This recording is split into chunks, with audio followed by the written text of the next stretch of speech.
નમસ્કાર મિત્રો, હું છું યોગેશ રાવલિયા।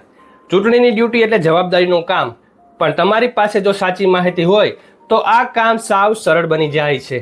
શું તમે જાણો છો કે મતદાનના આગલા દિવસે મથક પર પહોંચતા જ તમારે એક એવો રિપોર્ટ આપવાનો હોય છે જે નક્કી કરશે કે તમારી આવતીકાલ કેટલી શાંતિપૂર્ણ રહેશે? જી હા, હું વાત કરું છું નમૂના નંબર 12ની। આજે હું તમને આ ફોર્મના 21 મુદ્દા જણાવીશ, જે જાણીને તમને થશે કે અરે વાહ, આ તો સાવ સહેલું છે। સૌપ્રથમ મિત્રો, મથકે પહોંચતા જ જુઓ કે તમારો સ્ટાફ હાજર છે કે કેમ। ત્યારબાદ સૌથી મહત્વની વાત, તમારું ઈવીએમ અને કંટ્રોલ યુનિટ, તેને તપાસો કે તે ચાલુ હાલતમાં અને ખામી રહિત છે। તમારી પાસે અવિલોપ્ય શાહીની ભરેલી બોટલ છે?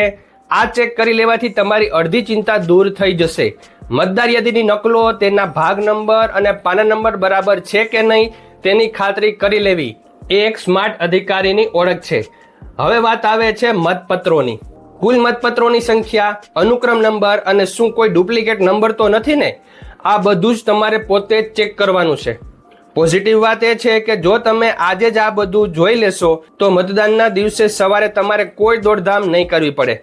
પેપર સીલ અને સ્ટ્રીપ સીલના નંબર નોંધી લો। એરો માર્ક, રબર સ્ટેમ્પ બરાબર કામ કરે છે? જાંબલી રંગના સ્ટેમ્પ પેડ સુકાઈ તો નથી ગયા ને? આ નાની વાતો જ તમને મોટી મુશ્કેલીથી બચાવશે। મિત્રો, મતદાન મથકને એવું તૈયાર કરો કે મતદારને પણ મજા આવે। નેતાઓ કે ધાર્મિક ફોટા ઢાંકી દેવા એ નિયમ છે। મતકુટીરમાં પૂરતો પ્રકાશ હોવો જોઈએ જેથી કોઈ ભૂલ ન થાય। અને હા, પીવાના પાણીની અને લાઇટની સુવિધા છે કે કેમ તે જોઈ લેવું।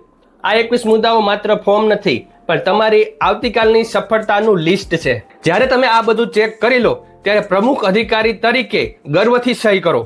આ રિપોર્ટ ઝોનલ ઓફિસરને સોંપતી વખતે તમને જે આત્મવિશ્વાસ મળશે ને મિત્રો, એ અદ્ભુત હશે। તો ગભરાશો નહીં।